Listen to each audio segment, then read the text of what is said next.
Ya estamos en la entrevista central del Despertador. Hoy vamos a conversar con el ministro de la Administración Pública. Darío Castillo está con nosotros y agradecemos que haya aceptado la invitación al Despertador cada vez que se la extendemos. Muchas gracias, sí, muchas ministro. gracias, Rosa. Complacido de estar contigo aquí para informar todo lo que haya que aclarar sobre estas cosas. Sí, sobre todo el tema del incremento de los salarios en algunas superintendencias. Nosotros quisiéramos que la gente tenga la información correcta. ¿Violaron o no la ley, ministro? Sí, hay mucho desconocimiento sobre eso. En el país hay dos regímenes laborales que hay que entenderlo. Hay dos regímenes laborales. Uno que aplica al sector privado cuya norma es el Código de Trabajo, que aplica al sector privado, a las empresas privadas, y otro que aplica al sector público, que es la Ley de Función Pública. Dice el Código de Trabajo que los únicos entes y empresas públicas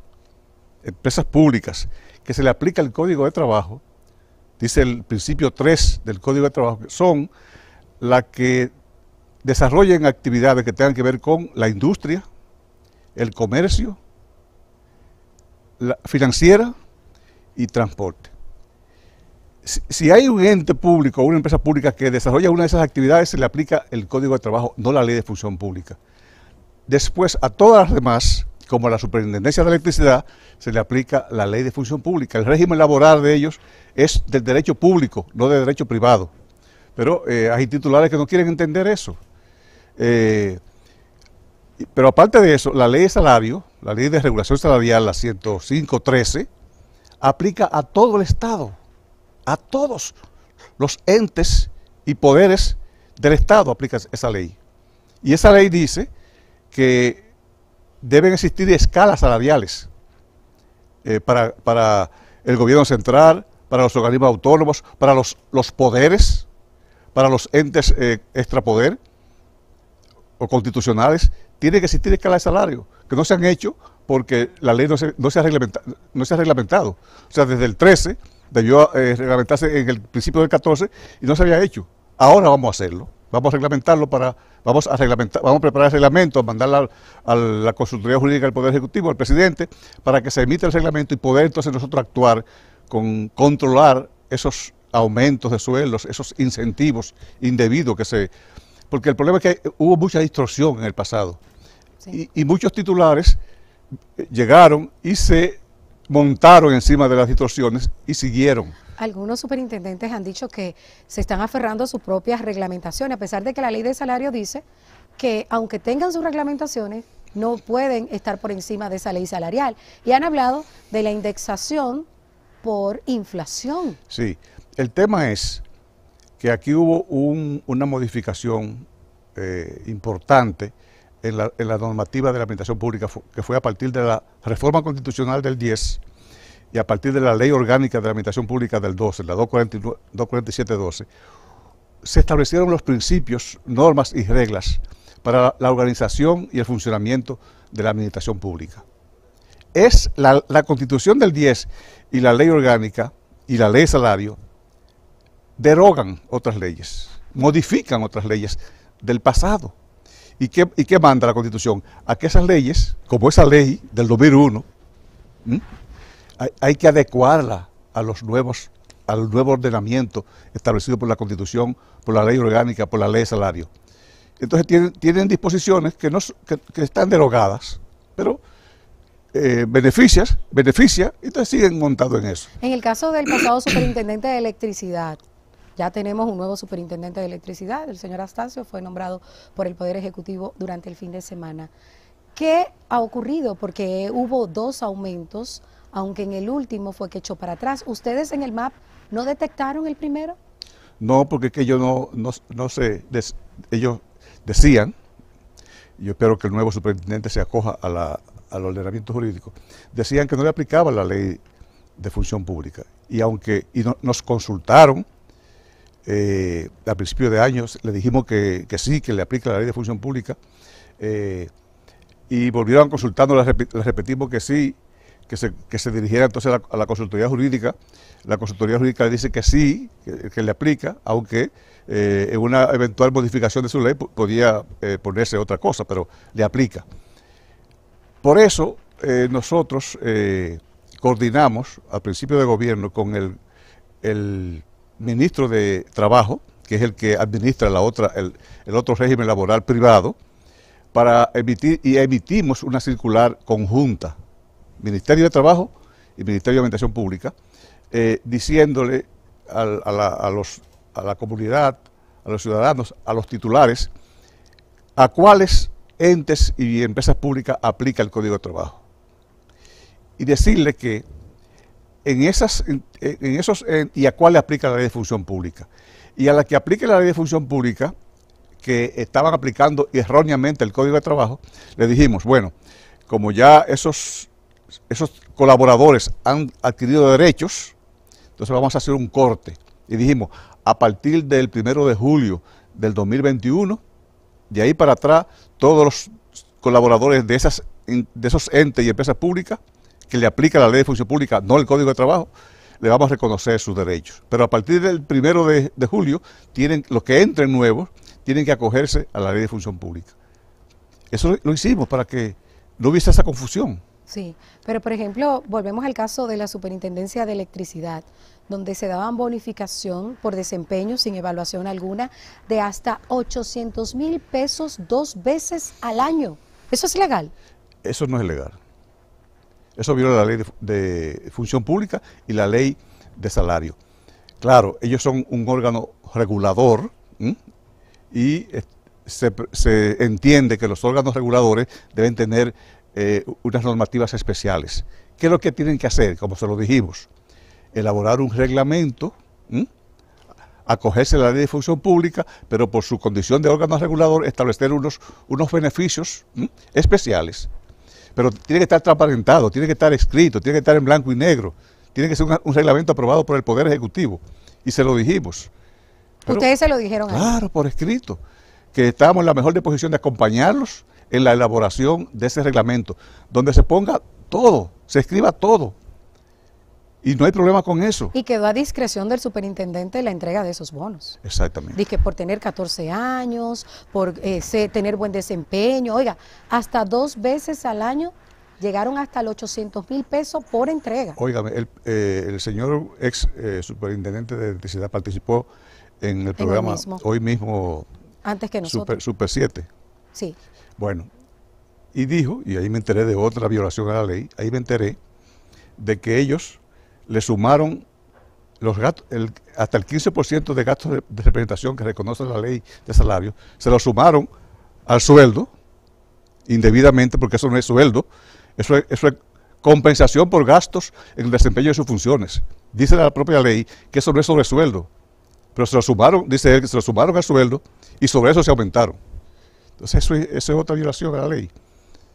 O sea, que es una cadena de violaciones, claro, lo que se ha dado en esa superintendencia. Claro. Pero el tema es que hay muchos titulares que no tenían experiencia en el sector público, que nosotros los visitamos, otros fueron al MAP a pedir que lo acompañáramos en cosas, pero hay otros que no lo hacen, y hay otros que entienden que se le aplica una ley y no la otra. Entonces, o sea, que interpretan la ley a su conveniencia. Así es. Pero en el caso del superintendente de electricidad, que es como el caso que más ha acaparado la atención, porque posteriormente renunció, ¿ustedes les advirtieron de las irregularidades? ¿Siguieron dándose esas irregularidades o ellos pusieron un freno? Les advertimos de que a ellos no le aplica el Código de Trabajo, sino la Ley de Función Pública, reiteradamente. Porque ellos tenían un problema con la Contraloría, que la Contraloría no le estaba haciendo los pagos, o sea, reconociendo las nóminas, porque no habían pasado por el MAP, como debe ser. Entonces, todos los meses tenían ese problema. Para evitar esa situación, nosotros autorizamos al Contralor que le pagara las nóminas hasta que la Consultoría Jurídica del Poder Ejecutivo le ratificara o le dijera cuál es la normativa que le corresponde. Y la Consultoría Jurídica le dijo, efectivamente, es la Ley de Función Pública, porque su ley no dice. El tema es que su ley no dice que es el Código de Trabajo, como dice la ley de la Superintendencia de Bancos, que le aplica el Código de Trabajo. Pero ministro, ustedes dándole luz verde, entonces autorizaban una irregularidad. No, le dimos luz verde porque había que pagar al personal. Entonces, tenía la nómina trancada en la Contraloría, nosotros autorizamos al Contralor de que le pagara hasta que se aclarara la situación. Se siguiera pagando, porque es una situación que viene de hace muchos años. Son distorsiones que vienen de años, que estamos corrigiendo, pero hay titulares que a veces se resisten. Pero, por ejemplo, ¿qué va a ocurrir con los que violaron la ley? ¿Simplemente en el caso del superintendente renunció y adiós? ¿O hay algún tipo de consecuencia? También está la superintendencia de bancos y otros funcionarios con esos incrementos. Bueno, ese es un tema que no nos corresponde ya a nosotros. Ese es un tema que le correspondería ya a la Dirección General de Ética e Integridad Gubernamental, a la Contraloría General de la República. Nosotros sí vamos a reiterarle al nuevo superintendente de cuál es la normativa que le aplica y exhortarle a que elaboren el reglamento de recursos humanos de ellos de acuerdo a los principios de la Ley de Función Pública y que ahí establezcan los beneficios que le corresponden. Porque el tema es, Rosa, que al ser dos regímenes laborales, uno se rige por un acuerdo entre las partes, un contrato. El otro es un estatuto al cual hay que ceñirse, un estatuto establecido por la Constitución y por las leyes. El que viene a la función pública tiene que ceñirse, tiene que aceptar las condiciones establecidas en la Constitución y las leyes. Y la Constitución indica que nadie va a hacer... Bueno, el artículo 140 dice que usted no puede aumentarse a usted mismo. Exactamente. Para beneficio propio. Que usted puede aumentar para los que vengan, no para usted.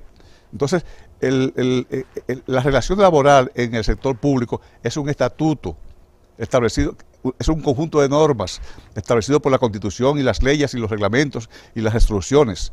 En la empresa privada no existe eso. Es lo que acuerden las partes, el paquete que acuerden las partes. En el sector público no hay paquete. En el sector público hay unas condiciones que usted la acepta o no la acepta. Bueno, ustedes, fruto de esto, es que han frisado o prohibido los nombramientos y aumentos de salarios actualmente. Sí, interesante la pregunta. Emitimos una resolución, una circular hace unos días que trajo alguna confusión y después aclaramos la realidad. Nosotros lo que en coordinación con la Dirección General de Presupuesto emitimos una circular restringiendo los reajustes y aumentos de sueldos, no el ingreso de nuevo personal a cubrir cargos vacantes o sustituciones. Okay. Se puede seguir ingresando para cubrir cargos vacantes o para hacer sustituciones. Lo que no se debe hacer es, en lo que resta de año, es seguir solicitando aumentos y reajustes de sueldos, como ha venido una avalancha de solicitudes de aumentos y reajustes de sueldos a empleados. Eso está restringido. Bueno, ustedes y hasta el propio presidente había dicho que en las instituciones centralizadas no han ocurrido aumentos de salario, pero no es así. En el gobierno central. En el gobierno central sí han ocurrido aumentos de salario. No, a nivel de ministros y viceministros, no ha habido ningún aumento de sueldo. Ministros y viceministros. Y directores generales tampoco. Habría que ver, y yo pedí, dijeron que la superintendencia de seguros se había aumentado, sin embargo yo pedí al SAS, que es el sistema que maneja las nóminas públicas, yo pedí, debe el sueldo de la superintendencia de seguros de septiembre del 2020 y démelo ahora, y es el mismo. Sí, ya salió a aclarar. No se aumentó. Pero sin lugar a dudas hay preocupación, porque la nómina pública se ha incrementado, de hecho está en un momento histórico. Casi 700,000 empleados tenemos en la nómina pública hoy. Y yo recuerdo que el año pasado, para junio, por ahí, hubo menor cantidad. Y empezó meses posteriores, de hecho habían unos 620,000 y tantos para junio del año pasado, pero empezaron a incrementar de 7,000 cada mes, más o menos. Y para diciembre, eso se multiplicó, llegando a nombrar en diciembre más de 28,000 nuevos empleados en la nómina pública, que es lo que ha ocurrido. Pero Rosa, nada más nuevos profesores ha habido más de 30,000 que participaron en un concurso, como dice la ley, y que fueron incorporados a la nómina. Pero eran 19.000 vacantes. Sí, pero nada más de profesores. Pero eran 19.000 sí, vacantes. 19.000 o tanto. Nombraron más de la cuenta, entonces. No, digo que me refiero a 19.000, o sea que nada más de profesores entraron 19.000 o más, de acuerdo al concurso que se hizo. No ha aumentado la nómina. Más de 70.000 empleados, si comparamos óyeme, con la misma fecha del año pasado. Es que no ha aumentado la nómina pública, no ha aumentado. ¿Por qué? Te digo que no ha aumentado. ¿Qué encontramos nosotros? Que los ministerios, las direcciones generales tenían 4 y 5 y 6 nóminas, de las cuales solo una estaba en la página. Solo una estaba en la página. Las otras 4 o 5 no estaban en la página, indebidamente, violando, son de las distorsiones que encontramos, violando la ley. ¿Qué hemos hecho? Hemos comenzado a corregir esa situación y a transparentar eso y a ponerlas, o sea, ponerlas juntas en una sola nómina. Entonces, al tú juntar 5 nóminas en una, claro que tienen que aumentar y transparentarla, tienen que aumentar, porque no es lo mismo sumar una que sumar 5. Entonces, eso es lo que ha sucedido. Si tú coges cualquier ministerio, tú lo analizas, lo que encontré en agosto del 20, y lo compara con ahora, y en la mayoría no ha habido aumento. Bueno, pero si comparamos con el año pasado, sí. ¿Cuántos empleados más o menos estaban en esa condición de empleados que estaban por debajo de la mesa, que no estaban oficializados, que no figuraban en la nómina, sino en nominillas, como se le dice popularmente, que eran clandestinos? Por ejemplo, nada más en PROPEP, que es el programa especial de la presidencia. Nada más ahí había más de 10.000 en una nómina, más de 10.000. ¿En una nominilla? Más de 10.000, y ahora hay 4 o 5.000 nada más. Okay. Nada más en esa. En otras había más, pero se han ido juntando, unificando y transparentando. Por eso que se ve que hay más. No hay más, a lo mejor hay menos, pero era que antes no se transparentaba.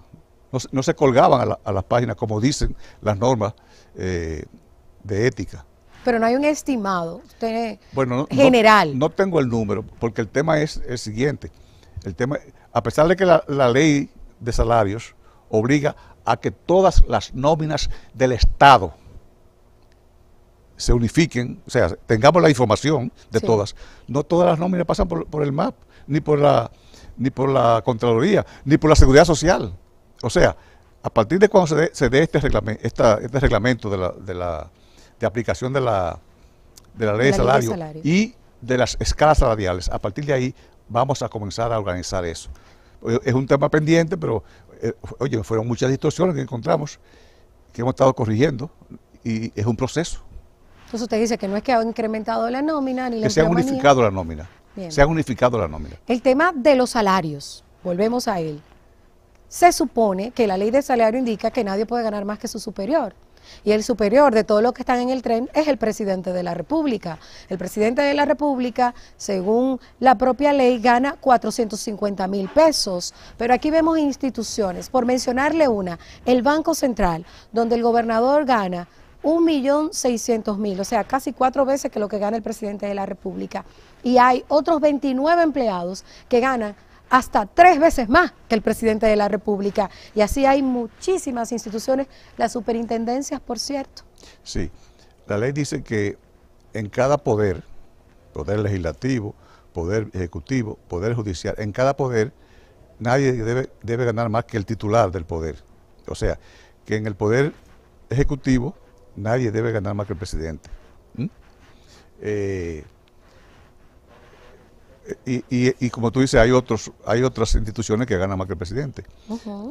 Ahora nosotros, cuando tan pronto, ya vamos a remitir ya, esta semana vamos a remitir la propuesta de reglamento de aplicación de la ley y de las escalas salariales al presidente para que la emita. Tan pronto el presidente emita esa norma, ese reglamento, vamos a comenzar mediante resolución, y el MAP tiene la autoridad constitucional y legal para hacerlo, vamos a comenzar a normar esas cosas. Pero hay que estar consciente de lo siguiente, Rosa. ¿Cómo lo van a hacer? Porque no pueden bajar los salarios. ¿Sería que el presidente se le haga un incremento? Estableciendo las escalas que manda la ley, Pero además, te quiero decir lo siguiente, hay órganos reguladores especiales que hay que establecerles condiciones especiales porque regulan sectores privados y sus remuneraciones deben estar acorde con el sector que regula. Eso es así.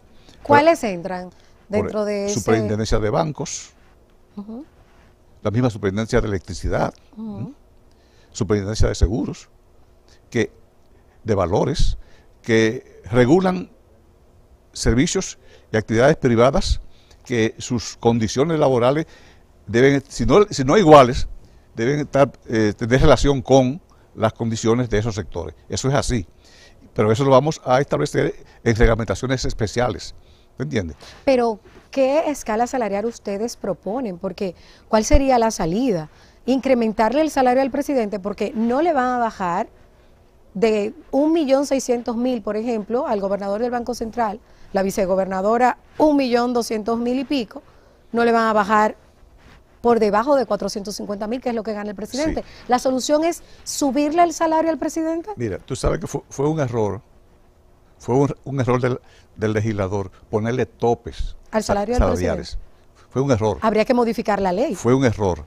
El anteproyecto de ley que salió del Poder Ejecutivo en ese momento no establecía topes, sino escalas salariales.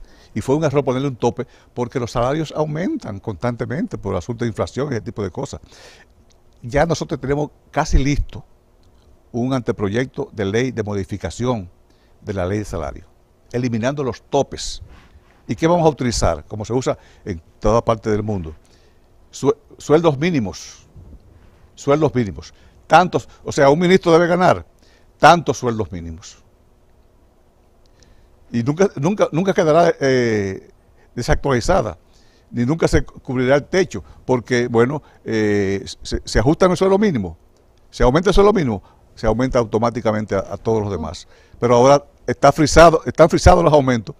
Los ministros ganan 300.000, porque están frisados porque hay un tope para el presidente, la vicepresidente, para el presidente del Senado, de la Cámara de Diputados, para el presidente de la Suprema. O sea, hay tope para los poderes. O sea, que se va a modificar la ley de salarios. Se va a modificar la ley. Nosotros vamos a proponer modificar la ley de salarios. Ya tienen 2 años en el poder y se sigue durante esos 2 años con la violación de la ley. Entonces, ¿qué tan pronto, ministro? Te repito, fueron muchas distorsiones que encontramos. De años, de décadas que estamos corrigiendo ahora. Ya tenemos prácticamente lista el anteproyecto de ley de modificación de la ley de salario para comenzar a regularizar ese tipo de cosas. ¿Cuál es la escala que proponen para el presidente? No recuerdo cuántos son. Salarios son mínimos? Tanto, no recuerdo exactamente cuántos son, pero son tantos salarios mínimos. Es más o menos equivalente, a lo mejor un poco más de lo que tiene actualmente, de los 450.000 que tiene actualmente en la ley, el tope. Sería a lo mejor un poquito más. Pero un poquito más no, porque entonces los otros estarían por encima de él como quiera, lo que ganan hasta 3 y 4 veces más. Es que eso hay que regularizarlo, eso hay que llevarlo Pero ¿hay posibilidad de bajarle el salario a un funcionario de eso? Por ejemplo, a un superintendente o al gobernador del Banco Central. Después que el presidente emita el reglamento de aplicación de la ley, independientemente de que se vaya a modificar en el futuro, vamos a evaluar. Vamos a evaluar qué es lo que hay que hacer. ¿Pero es legal bajárselo? Vamos a evaluar qué es lo que hay que hacer según la Constitución y las leyes. Vamos a evaluar qué hay que hacer. Si bajar, si subir, si congelar, si posponer, si decir que a partir del presupuesto del 2023, por ejemplo. O sea, vamos a evaluar qué hacer. Con el tema de los bonos, que ya lo mencionamos en la Superintendencia de Electricidad, y hay muchas otras instituciones, que viáticos, que gastos de representación, ¿eso se regula en el gobierno? En el gobierno central sí, pero en esas que dicen que no le aplica la ley de salario, porque son descentralizadas y autónomas, y no es así, aunque sean descentralizadas y autónomas, le aplica la ley de salario, porque la ley de salario aplica al Estado Dominicano. Esos tienen incentivos y beneficios que no están normados, pero que no están normados porque no han hecho sus reglamentos de acuerdo a la ley de función pública. El tema de los empleos para los PRMistas, ¿cómo va eso? Porque desde el inicio de la gestión, ahora como que han mermado un poquito los reclamos, se exigía eso desde la base del partido al que usted también pertenece. Sí, pero están nombradas la mayoría de los dirigentes a todos los niveles. Están nombrados en los cargos que les corresponde, que apliquen, de acuerdo a su formación, su experiencia. Y el tema de las prestaciones laborales Sí, en varias instituciones. sí, ¿Todavía hay denuncias? Sí, pero ha reducido bastante, porque el presidente instruyó a los titulares que pagaran, inclusive instruyó al MAP y a la Dirección de Presupuesto a que facilitaran el pago, y se ha reducido bastante. Estamos nosotros ahora mismo reiterando las instrucciones del presidente de que si hay todavía prestaciones pendientes de pago, que nos las informen, que si no tienen las expropiaciones presupuestarias, que nos digan, para, en conversación con el ministro de Hacienda, el director de presupuesto, buscar la facilidad de que se le pague las indemnizaciones, porque es una desidia no pagar. En el sector privado, son 10 días que dan nada más la ley. La ley laboral, el Código de Trabajo nada más da 10 días. En el caso del sector público son 90 días. 3 veces. Y a veces entonces pasan los 90 días y no pagan. No, a veces pasa un año. Y a veces teniendo los recursos. O sea, pero a veces desinformación, desconocimiento, pero eso ha reducido bastante. En algún momento se ha hablado también por el tema del tránsito, de hacer modificaciones en las entradas al sector público, que representa como un 30% de la empleomanía general, ¿verdad? Las entradas. Sí, de que no sean todo a las 8 de la mañana, Bueno. de que no sean todo la salida a las 3 de la tarde, para el tema de descongestionar un poco el tránsito. ¿Eso se ha ponderado de manera segura o es solamente un planteamiento al aire?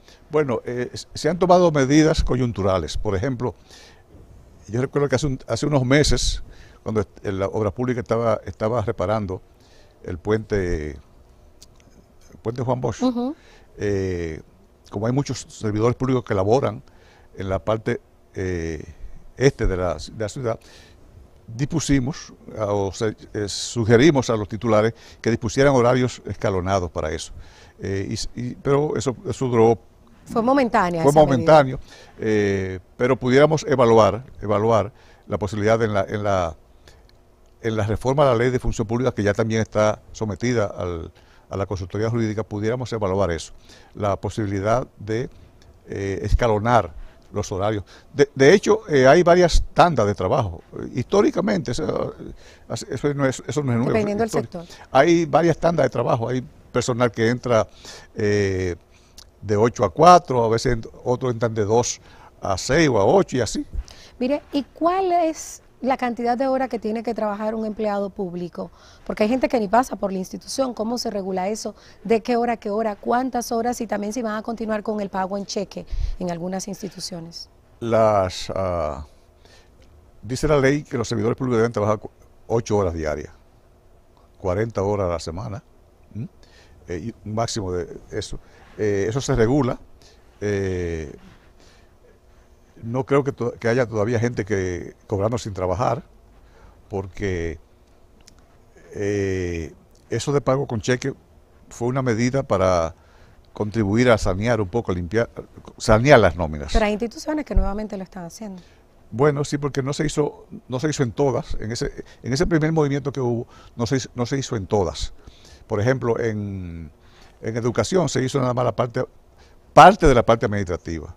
No se hizo en la parte docente, por ejemplo. Y faltan instituciones. Y eso se va a hacer, por ejemplo, este mes de agosto se va a hacer en algunas instituciones. Ahora que usted menciona educación, hay una denuncia reciente, incluso luego de la destitución de Roberto Fulcar, de que hubo excedentes en nombramientos irregulares, incluso de familiares de él. ¿Ustedes han investigado esa situación? No, todavía no ha llegado porque como nosotros no somos organismos persecutorios, no podemos actuar motus propio.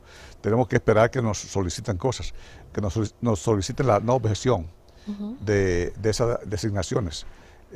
Tan pronto nos soliciten eso, pues nosotros investigamos y si procede, las autorizamos, y si no procede, las rechazamos. Eso en el caso del Ministerio de Educación. O sea, no hemos recibido todavía la solicitud de no objeción para la incorporación de ese personal. Ministro, Eso del pago con cheque, de sanear las nóminas, ¿podemos tener cuantificado la cantidad de supuestas botellas que existían en la nómina pública? Bueno, ese dato no lo tenemos nosotros, ese dato lo maneja la Contraloría y la Tesorería Nacional. Voy a sugerirle al Contralor y al Tesorero Nacional que recomienden al presidente que lo autorice a dar esa información de cuántas personas no retiraron sus cheques y que se reintegraron al erario público y se eliminaron esas posiciones, se cancelaron esas posiciones. Pero no y no ha habido reclamo, o sea que realmente eran personas que no trabajaban. Ni un estimado, ministro. No tengo el dato, ¿no? Mire, hay muchas preguntas de los amigos televidentes. Aquí hay una de un televidente que dice que es docente en educación y consiguió una posición que no chocaba en el horario de la CAS. O sea, era docente que es compatible, puede ser docente y trabajar en otra institución. Hacemos la aclaración porque la gente puede confundirse. Y no pudo aceptarla y que por las dos nóminas. Ya yo creo que le respondí. Y conoce docentes que están en dos nóminas al mismo tiempo. Bueno, la Constitución es la única actividad que permite trabajar el magisterio. El magisterio, siempre y cuando no coincidan los horarios. O sea que si su trabajo administrativo es por la mañana, por ejemplo, y su labor docente es en la tarde y en la noche, eso está permitido por la Constitución. Y nosotros autorizamos, y la Contraloría debe autorizar el que tenga dos ingresos públicos. También la ley prevé asuntos de investigación, asuntos de los médicos y ese tipo de cosas que hay que normar eso a partir de la Constitución y la ley. Tenemos que sacar una circular diciendo específicamente cuáles actividades pueden tener dos ingresos en la nómina pública. Bien, pregunta Ligro Ramírez sobre la ley 4108, si es justo durar muchos años en una institución y salir al cancelarlo con las manos vacías. Mire, es importante que usted aclare eso porque hace unos días se acercó a nosotros una jovencita que tenía 6 años siendo recepcionista, algo así, y la pasaron a ser asistente o auxiliar y no le reconocieron los 6 años que tenía en esa posición inicialmente, sino que a partir de cuando pasó a ser asistente de un funcionario de mayor rango. Eso fue un error. Los cargos de los órganos y entes públicos están clasificados en grupos ocupacionales. El grupo ocupacional número 1, que es servicios generales, conserjes, choferes. Grupo ocupacional número 2, que es apoyo administrativo, asistente, secretaria, esas cosas. Esos son, en la nueva ley, la ley 4108, se llama estatuto simplificado. Esos no son de carrera. A esos, si se despiden, si se desvinculan, como se usa el término ahora, hay que indemnizarlo. Y la ley dice cuánto hay que pagarlo. Ahora, los grupos 3 técnicos, grupo 4 profesionales y grupo 5 dirección de área, esos son de carrera. Esos no deben desvincularse. No deben desvincularse. Y si se desvinculan, generalmente acuden a los recursos que le corresponden y los tribunales ordenan que hay que reintegrarlo. No está previsto pagar la indemnización porque no deben desvincularse. Deben cumplir su tiempo de ejercicio activo y luego ser pensionado. ¿Y cómo una gente puede cuantificar si le toca o no prestaciones luego de durar varios años en una institución, que es lo que dice uno de los amigos televidentes? Bueno, hay un sistema, hay una plataforma, como tiene también el sector privado, que ahí se ingresan los datos desde la institución, y entiendo que los mismos ciudadanos también pueden accederla. Pide la información del tiempo de servicio, la fecha de ingreso, el sueldo y esas cosas, y le calcula automáticamente la indemnización que le corresponde, como se llama en el sector público. En el empleo público se llama indemnización económica, en el sector privado se llama prestaciones laborales. Es lo mismo, pero son regímenes distintos. ¿Cuál es el salario mínimo en la administración pública? Actualmente son 10,000 pesos. ¿Habrá un incremento que se sienta, porque constantemente y producto de factores internos y externos estamos viendo una inflación mayor? ¿Habrá en los próximos meses un aumento que sea importante, significativo? No sé, eso le corresponde hasta ahora, porque no está normado a quién le corresponde eso en la ley, va a estar normado en la nueva ley de función pública, pero eso le corresponde al presidente de la República y al Ministerio de Hacienda, de acuerdo a las finanzas públicas, establecer, evaluar si corresponde un aumento salarial. El tema de muchos casos de corrupción que están ahora dilucidándose en la justicia, de que un funcionario superior a través de la nómina pública hacía artimañas para nombrar personas que no trabajaban y le daban un porcentaje mínimo del salario y se quedaban ellos con eso. Las investigaciones que ustedes han hecho en el MAP, ¿qué han arrojado? Porque tenemos varios casos, está el caso de Medusa, están los Coral 1 y 2, con relación a esa está también una institución como CONANI, que supuestamente se prestaba para este tipo de ilícito. Ustedes que han podido profundizar e investigar la situación pasada que descubrieron y actualmente cómo estamos en ese tema. Bueno, actualmente nosotros directamente no hemos recibido denuncias en ese sentido. Entiendo que en la Dirección de Ética Gubernamental, es que se manejan ese tipo de investigación y allá es que se reciben esas solicitudes. Yo recuerdo que al principio de gobierno hubo un caso parecido a ese, una denuncia parecida en salud pública y se investigó y se destituyeron a los encargados de áreas departamentales que manejaban esas cosas. Pero después de eso no he oído ninguna situación de esa naturaleza. Bueno, ministro, agradecemos que haya estado con nosotros en la entrevista central del día de hoy. Se nos agotó el tiempo, quedaron algunos temas pendientes. No, te hago a tus órdenes para en otra ocasión, pues. Gracias, usted siempre es muy asequible, gracias. Cómo no, muchísimas por aceptar las invitaciones. Muy buenos días. Gracias a usted por estar con nosotros. Darío Castillo, ministro de la Administración Pública, ha estado conversando con nosotros en la entrevista central del día de hoy. Vámonos a una pausa.